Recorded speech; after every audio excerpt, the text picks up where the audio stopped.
우리가 구약 선지서를 읽을 때마다 공통적인 패턴이 반복됨을 알 수 있습니다. 구약의 선지서 여러분 아시죠? 선지서 대표적으로 선지서라 하면은 이사야서, 예레미야서, 에스겔서, 다니엘서, 호세아, 미가, 나훔, 하박국 다 이게 선지서잖아, 그죠?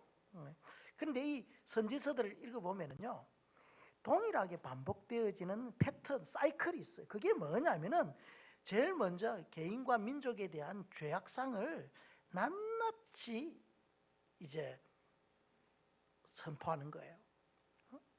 죄를 지적하는 거죠. 그리고 난 이후에 하나님께서 그 죄에 대하여 진노의 심판을 하실 것을 선언하는 거예요. 그러니까 죄악을 지적하고 그 다음 그 죄에 대해서 심판, 진노하심. 그런데 이것으로 끝나는 것이 아니라 선지서를 자세히 읽어보면 항상 마지막 부분에는요, 하나님께서 그들을 다시 치료하시고 싸매어 주시고 다시 회복시키는 것으로 끝나고 있습니다. 이것이 선지서의 공통되는 패턴이에요. 하나님은 그가 사랑하는 자녀들, 하나님의 백성들이 넘어지고 때로는 이 땅에서 죄로 말미암아 하나님의 품을 멀리 떠난다 할지라도 결코 하나님은 버려두지 않습니다. 하나님께서는 반드시 찾아가셔서 회복시키는 거예요.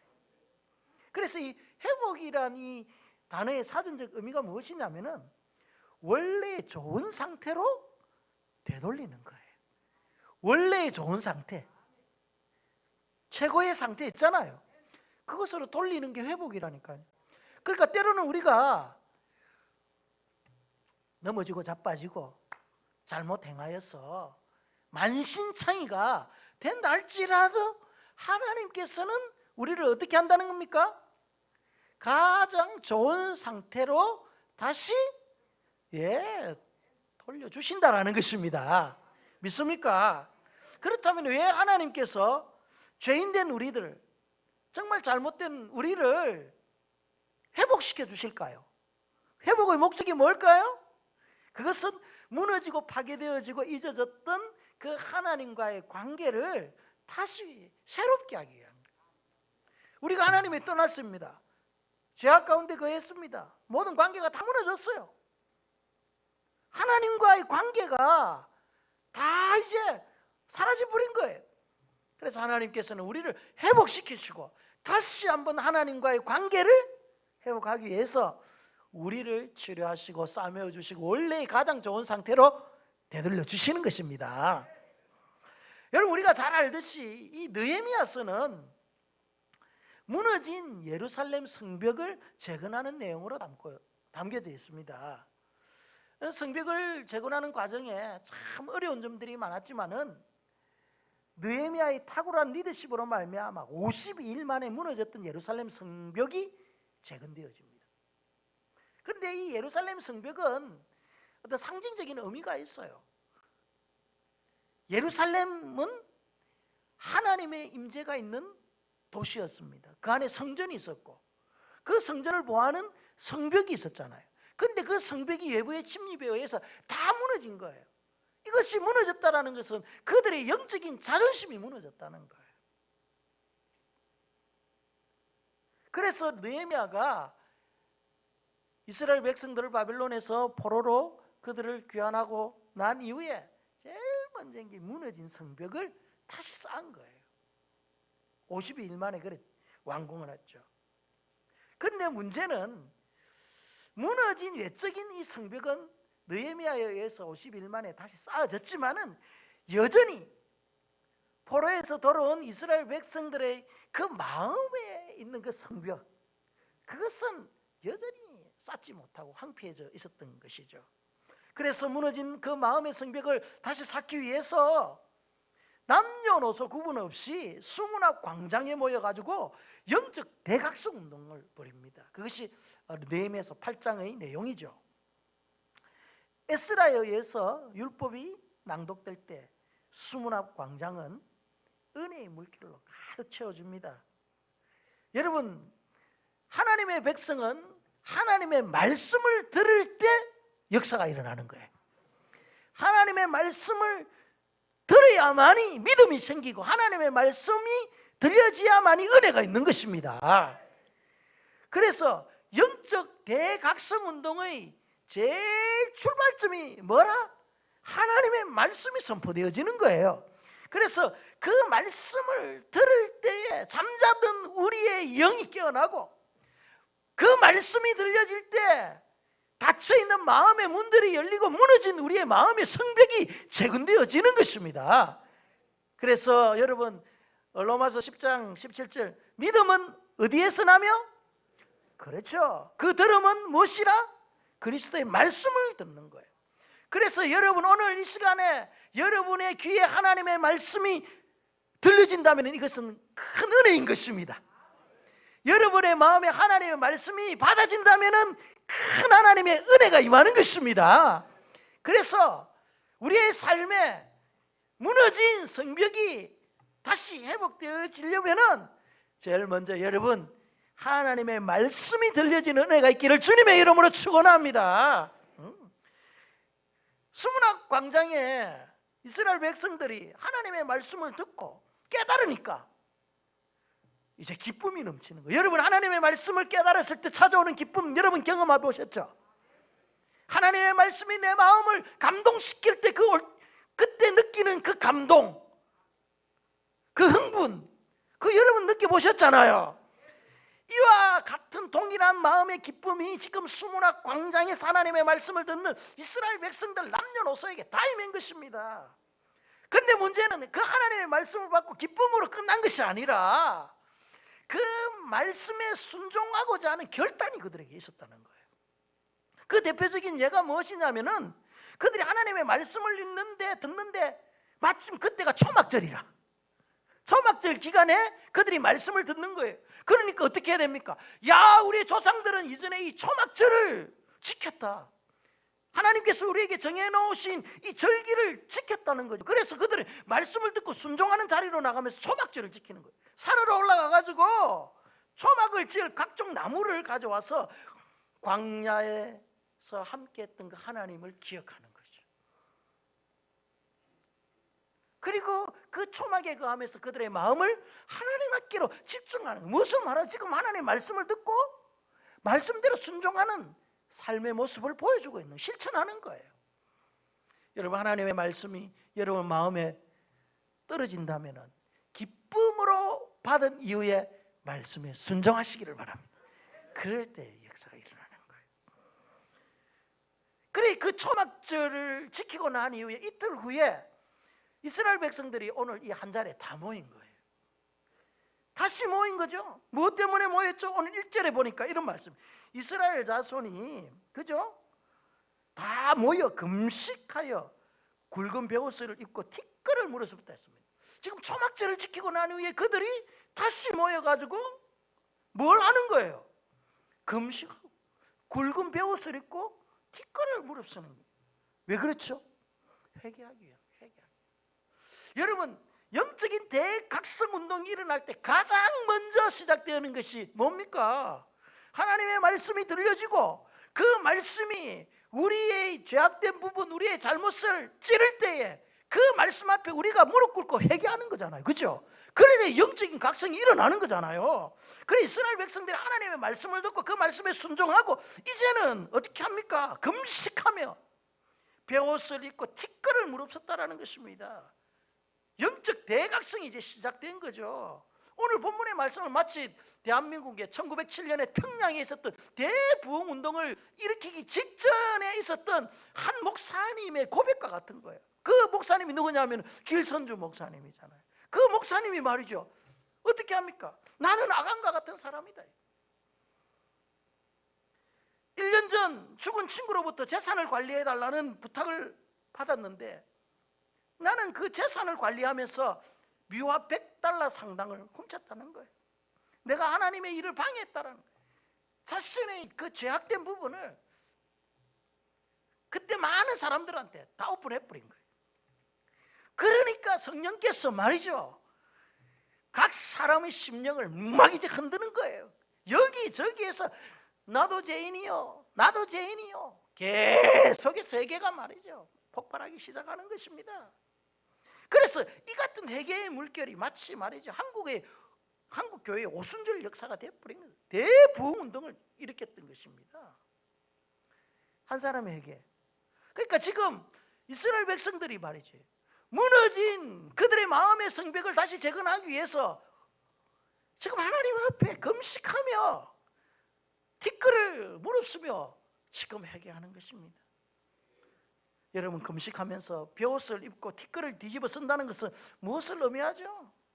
지금 극한 슬픔, 내가 하나님 앞에 회개하는 것이 정말 이거는 아주 진실된 것이다. 그리고 죄를 뉘우치는 아주 중한 심령을 담고 있는 거죠. 하나님 앞에 회개하는데 인간의 가장 기본적인 본능을 제어하는 거예요. 그러면서 하나님 앞에 자신의 죄를 토설하는 것입니다. 금식하면서 이스라엘 백성들이 벼옷을 입고 티끌을 뒤집으셨어요. 회개하는 거예요. 이렇게 회개할 때 무너진 그들의 마음의 성벽들이 이제 하나씩 하나씩 재건되어지는 것입니다. 지금까지는 외적으로 보였던 무너진 외벽, 외성벽을 쌓았지만은 이제는 영원히 무너지지 않을 그 견고한 영혼의 성벽, 하나님과의 관계의 성벽을 이제 그들이 이제 쌓으려고 하는 거예요. 오늘 본문 1절에서 6절을 말씀해 보면은 하나님 여호와라는 이 단어가 무려 4번이나 등장하고 있습니다. 그렇다면 하나님 여호와가 그들에게 어떤 존재였냐 이 말이죠. 6절 말씀에 오직 주는 여호와시라. 하늘과 하늘들의 하늘과 이를 성신과 땅과 땅 위의 만물과 바다와 그 가운데 모든 것을 지으시고 다 보존하시오니 모든 천군이 주께 경배하나이다. 그들은 하나님의 존재를 어떻게 생각합니까? 이 땅 우주 만물을 창조하신 분이요, 또 창조로 끝난 것이 아니라 그것에 질서를 부여하시고 그것을 섭리하고 계시는 그런 분이라는 거죠. 그러니까 하나님께서 지금 이 우주 만물을 창조하실 뿐만 아니라 다스리고 지금 섭리하고 계신다는 거죠. 그리고 마지막에 보니까 모든 천군이 주께 경배하나이다. 하늘에 있는 모든 영적인 존재 천사들이 지금 그 하나님 앞에 경배하는 분이다. 우리가 지금 금식하며 회개하는 그 회개의 대상, 그분이 바로 이런 분이라는 거예요.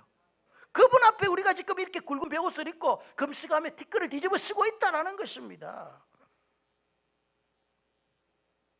여러분, 우리 신앙의 처음이 뭐죠?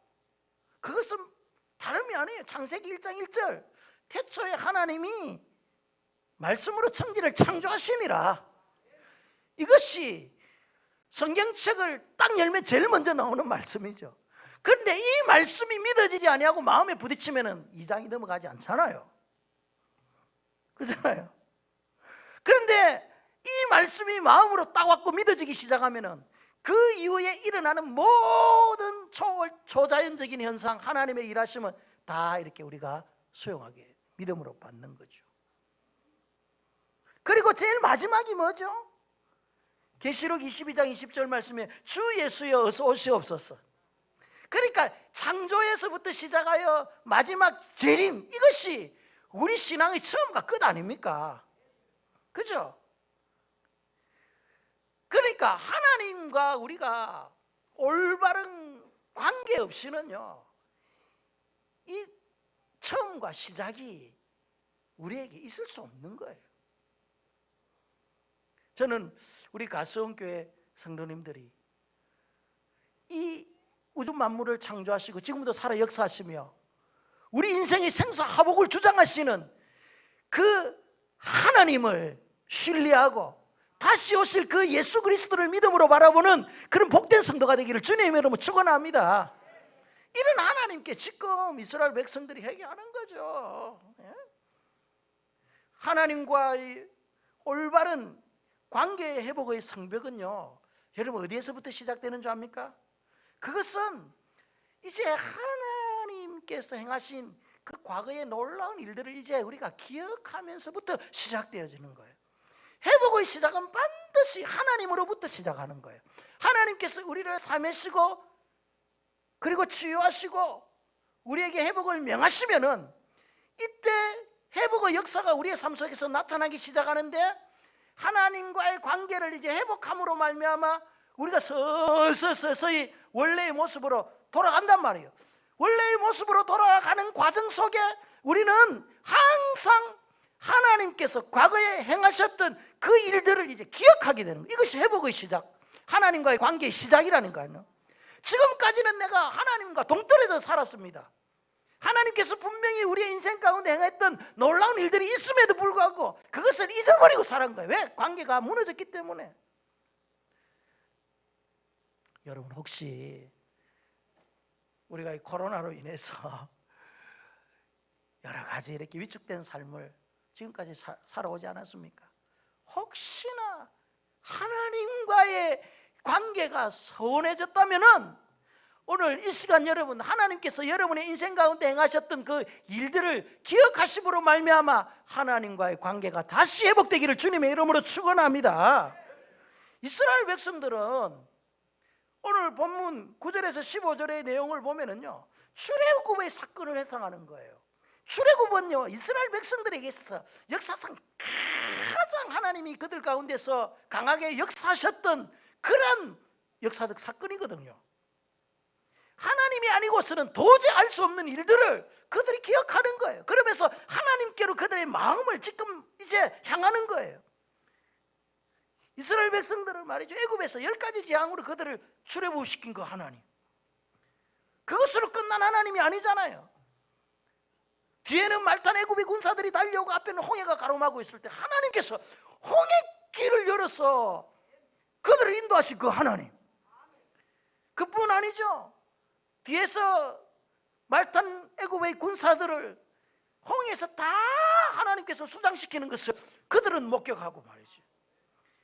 광야 생활하면서 추운 사막의 기온을 말이죠, 구름 기둥으로 따뜻하게 보호하시고, 낮에는 말이죠, 불타는 그 무더위를 말이죠, 구름 기둥으로 서늘하게 하시고, 물이 없어 목마를 때 하나님께서 그들의 바위에서 물을 내어주시고, 매일매일 하루도 그러지 아니하고 40년간 만나를 주신 거 하나.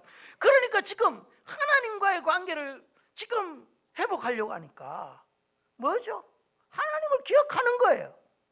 지금까지 까맣게 잊고 있었던 그 하나님의 존재를 이제 기억함으로 말미암아 하나님과의 무너진 그 관계가 회복되어지는 거예요.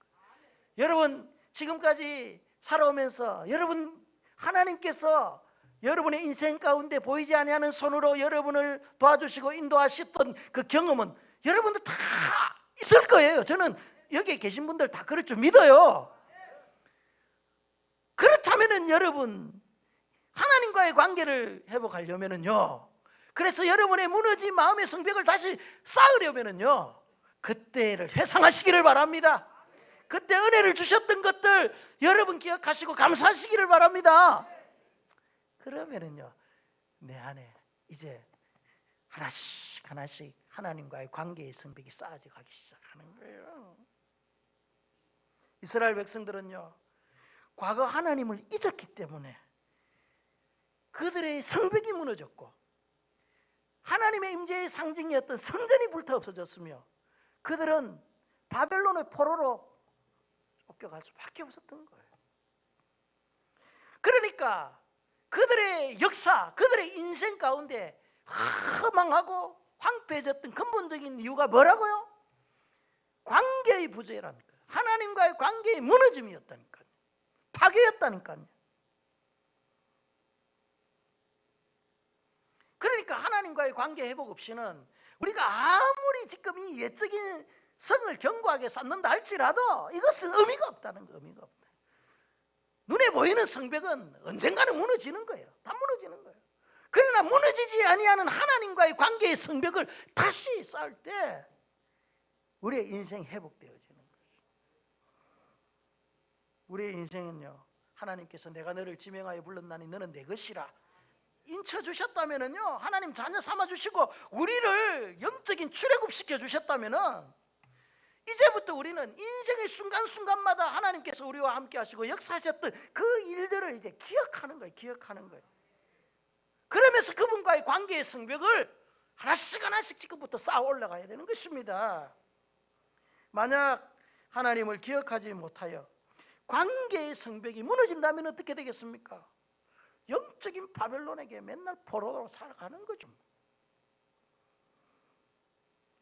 이제 하나님과의 관계의 성벽, 영적 관계 회복의 성벽이 세워졌다면 두 번째 우리가 세워야 될 마음의 성벽은요, 우리의 자아 회복의 성벽을 이제 쌓아야 됩니다. 이스라엘 백성들은 그동안 자아라는 기둥이 해파되고 무너진 삶을 살았습니다. 자아가 무엇입니까? 나의 존재잖아요. 하나님께서 왜 나를 불러주셨는지, 하나님께서 왜 많고 많은 백성들 가운데 우리를 선민으로 삼아주셨는지 몰랐던 거죠. 자아의 정체성을 한마디로 잃어버린 거예요. 내가 누군지를 모르고 살았다는 것입니다. 왜 하나님께서 그들을 선택해 주시고 그들에게 말씀을 주시고 하나님의 백성 삼아 주신지 몰란 거예요. 그렇기 때문에 하나님 백성의 신분을 망각하고 가나안 문화에 동화되어지는 것입니다. 그러다 보니까 하나님 백성의 원래의 모습이 다 이제 잃어버리는 거잖아요. 하나님을 섬기고 말씀의 윤례를 쫓아 살아야 할 하나님의 자녀들이 가나안 민족들과 적당히 타협하며 그들의 문화를 수용하며 그들이 섬기는 우상을 섬기면서 자신의 존재, 진정한 자아를 잃어버린 거예요. 오늘날 여러분, 우리 그리스도인들이 하나님의 백성이라고 하면서 그리스도인 크리스찬이라 하면서 나도 모르게 이 세상에 살다 보니까 나도 모르게 나의 존재를 잃어버릴 때가 있습니다. 분주한 삶, 경쟁의 사회에서 살다 보니까 내가 누군지 자꾸 잊어버리는 거예요.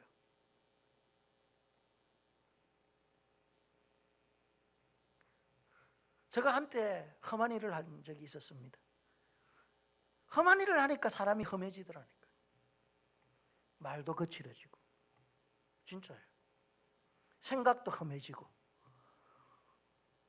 문득 묵던 내 마음속에 네가 누구야?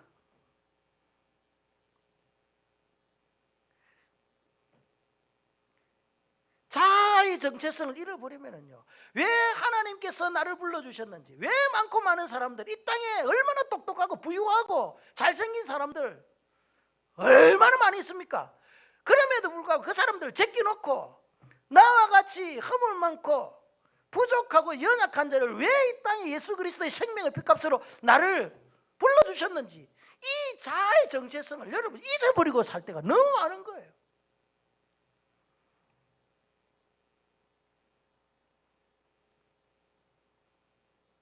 그래서 이스라엘 백성들은요, 과거 그들의 조상들의 모습을 회상하면서 잃어버렸던 그들의 진정한 모습을 회복하고자 다짐하고 있는 거예요. 그들은 먼저 그들의 조상의 과거의 잘못된 모습이 뭐였다고? 교만하여 목을 굳게 하여 주의 명령을 듣지 아니하였음을 먼저 아는 거예요. 이스라엘 백성들, 과거 조상들이 목이 굳었다라는 거예요. 목이 굳었다라는 것은 교만하다는 거죠. 교만하면 하나님의 명령을 듣지 아니했다는 거예요. 그런데 그 교만은 어디에서부터 시작되느냐예요. 목을 굳게 할 때, 목을 굳게 할 때. 그래서 이스라엘 백성들은 목이 굳은 백성이라. 목이 굳다라는 것은 무엇을 의미하냐면은 하나님에 대한 존경과 두려움이 사라졌다라는 거예요. 이전에는 그 크신 하나님 앞에서 내가 목이 유연했어요. 그래서 목을 숙일 줄 알았어. 머리를 떨굴 줄 알았는데 교만하여 목이 굳어지니 그 크신 하나님 앞에서 목을 자꾸 뜨는 거예요.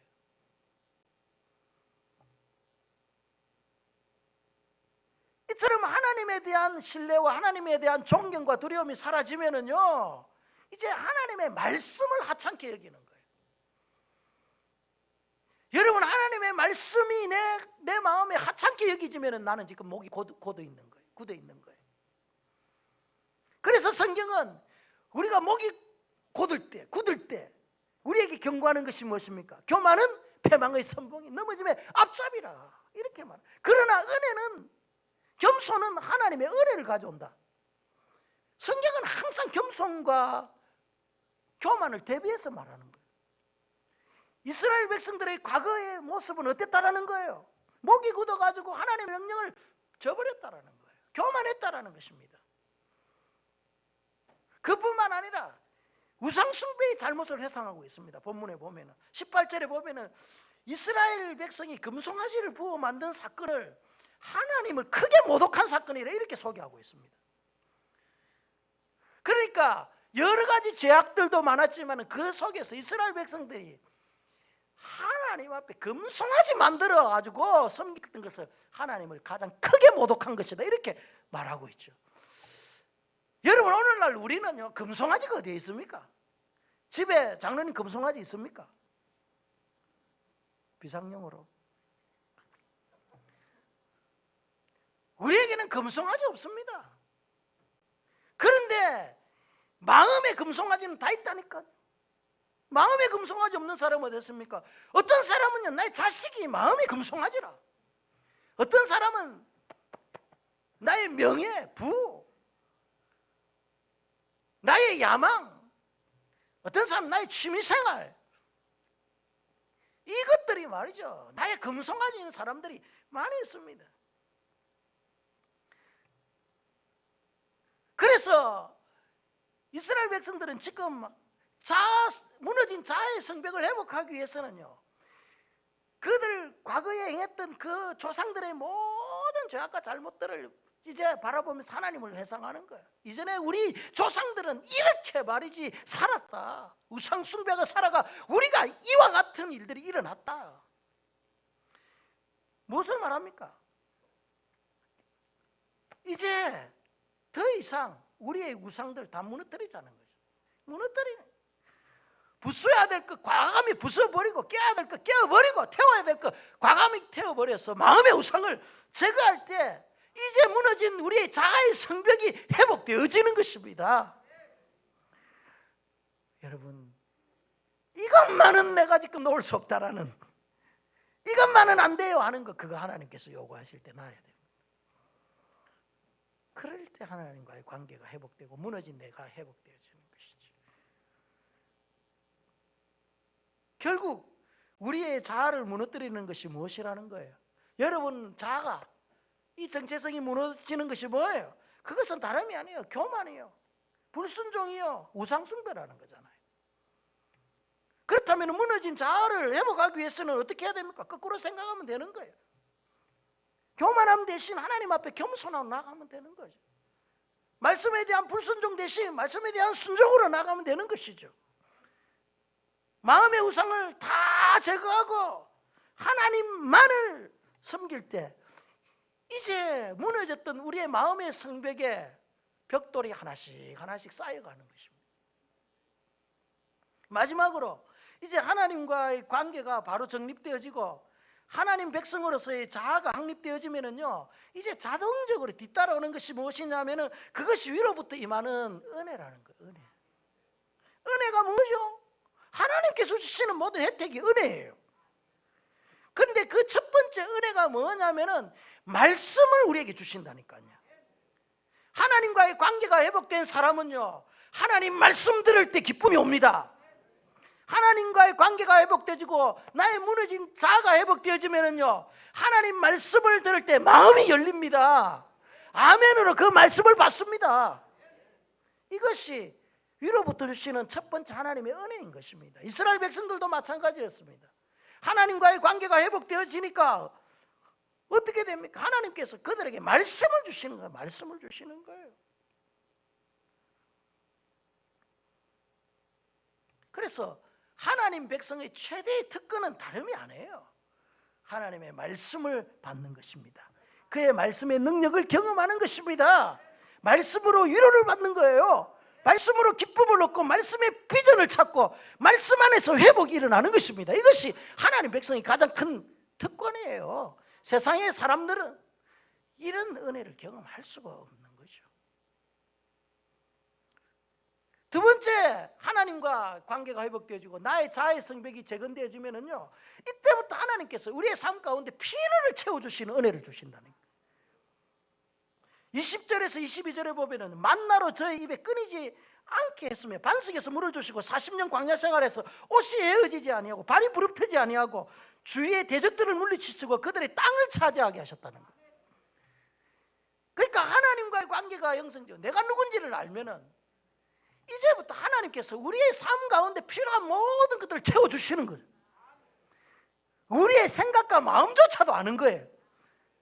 정말 나에게 필요한 것이 있으면 하나님 앞에 하나님 요거 필요해 말할 필요 없어. 그냥 하나님 아시죠? 주님, 마음으로 주님 하면은 우리 하늘 아버지께서 아시고 그래 너 필요한 것도 알아. 내가 줄게. 믿습니까? 하나님은 우리의 필요를, 하나님의 자녀의 필요를 채워주시는 분이에요. 믿음이 뭐예요? 하나님께 구하는 거예요. 하나님의 자녀들이 말이죠, 아버지와의 관계가 잘 돼 있는데 못 구할 것이 어디 있어요? 그리고 우리 하나님께서 못하실 일이 어디 있어요? 못 주실 것이 뭐가 있나요? 그래서 빌립보서 4장 19절 말씀에 나의 하나님이 그리스도 예수 안에서 영광 가운데 그 풍성한 대로 너희 모든 쓸 것을 채우시리라. 에베소서 3장 20절 말씀에 우리 가운데서 역사하시는 능력대로 우리가 구하거나 생각하는 모든 것에 더 넘치도록 능히 하실 이에게, 하나님은 우리 가운데서 못하실 일이 없다는 거예요. 근데 조건이 있어요. 하나님과의 관계가, 그리고 나의 무너진 이 자아가 회복될 때 이런 필요를 채우시는 은혜를 경험한다는 거예요. 그리고 마지막 세 번째, 이제 우리에게 주시는 그 은혜는요, 긍휼을 버리지 않는다는 거예요. 긍휼은 참 중요한 거예요. 31절의 말씀해 보니까 주의 크신 긍휼로 그들을 아주 멸하지 아니했다는 거예요. 그러니까 멸할 수 있는 상황이었는데 아주 멸하지 않았다는 거예요. 이것이 은혜예요. 여러분, 우리가 하나님과의 관계가 회복되어지고 또 내 자아의 성벽이 잘 재건되어졌는데 어느 순간 그것이 또 무너져요. 맞죠? 그것으로 끝나나요? 아니, 그럼에도 불구하고 하나님께서 어떻게 한다? 긍휼을 베풀어 주는 거예요. 그래서 또다시 회복시키는 거예요. 이 긍휼이라는 것은 불쌍히 여기는 마음이잖아요. 하나님은 우리를 불쌍히 여겨주십니다. 때로는 우리가 죄악으로 말미암아 넘어지고 자빠지고 반복적이고 습관적이고 의도적인 죄악조차도 우리 하나님께서 말이죠, 어떻게 하는 거예요? 그걸 가지고 멸망시키지 아니하고 하나님께서 긍휼의 은혜를 통해서 다시 우리를 회복시켜 준다는 것입니다. 절대 포기하지 아니하고 버리지 아니하신다라는 것입니다. 사실 이스라엘 백성들은요, 버림받기에 마땅한 존재들이었습니다. 그리고 영적인 이스라엘 우리도 또한 마찬가지겠죠. 하나님의 그 크신 구원을 목격하고도 맨날 불평하고 원망하고 조그만 어려우면은 하나님이 없는 것처럼 살아갔던 그 이스라엘의 모습이 오늘 이 시대를 살아가고 있는 우리의 모습이 아닙니까? 그럼에도 불구하고 하나님은 긍휼의 은혜를 우리에게 베풀어 주시고 있는 것이죠. 그래서 하나님의 긍휼이 없이는 때를 따라 돕는 하나님의 은혜가 없는 거예요. 긍휼이 있어야만이 때를 따라 돕는 은혜가 있습니다. 그래서 히브리서 4장 16절 말씀에 긍휼하심을 받고 때를 따라 돕는 은혜를 얻기 위하여 우리가 은혜의 보좌 앞으로 나가는 거죠. 에레미야서 3장 22절에서 23절 말씀에 뭐라고 말해요? 여호와의 인자와 긍휼이 무궁하심으로 우리가 진멸되지 아니함이니이다. 이것들이 아침마다 새로우니 주의 성실하심이 크시도소이다. 주의 인자는 끝이 없고 그의 자비는 무궁하도다. 찬양하며 아침마다 새롭고 늘 새로우니 주의 성실이 크시라. 성실하신 주님, 주의 인자하심, 그 긍휼하심이 아침마다 날마다 새로운 거예요. 우리가 넘어지고 무너지고 깨어지더라도 그 긍휼하심이 아침마다 새롭게 우리에게 다가오는 것입니다. 이것이 긍휼의 은혜예요. 긍휼의 은혜. 이 긍휼의 은혜가 없다면 제가 여러분한테 어떻게 앞에 설 수 있으며 우리가 하나님 앞에 어떻게 나갈 수 있습니까? 그런데 그 긍휼의 은혜가 있기 때문에 우리가 말이죠, 얼굴에 철면피를 깔고 하나님 앞에 나오는 거죠. 이것이 하나님과의 무너진 관계가 회복되어지고 무너진 우리의 자아의 성벽이 재건되어지면 나타나는 은혜라니까요. 말씀을 주시는 은혜요, 하나님의 백성들에게 필요를 따라 채워주시는 은혜요, 그의 긍휼하심이 끊이지 아니하는 은혜라는 것입니다. 여러분, 우리는 보이는 성벽을 재건하는 자들이 아닙니다. 이제 우리의 마음의 내면에 무너진 성벽이 있다면 여러분, 재건합시다. 다시 세웁시다. 코로나로 인하여서 우리의 주위에 여러 가지 사건 사고들을 통해서 우리의 마음의 성벽이 무너져 있다면 이제 여러분, 하나님과의 관계의 성벽을 다시 재건합시다. 그리고 내면의 나 자아의 정체성을 다시 회복시킴으로 말미암아 하나님의 은혜, 말씀을 주시는 그 은혜, 모든 것을 채워주시는 그 은혜, 긍휼이 끊이지 아니하는 그 은혜의 주인공이 우리가 됩시다. 그래 되기를 주님의 이름으로 축원합니다.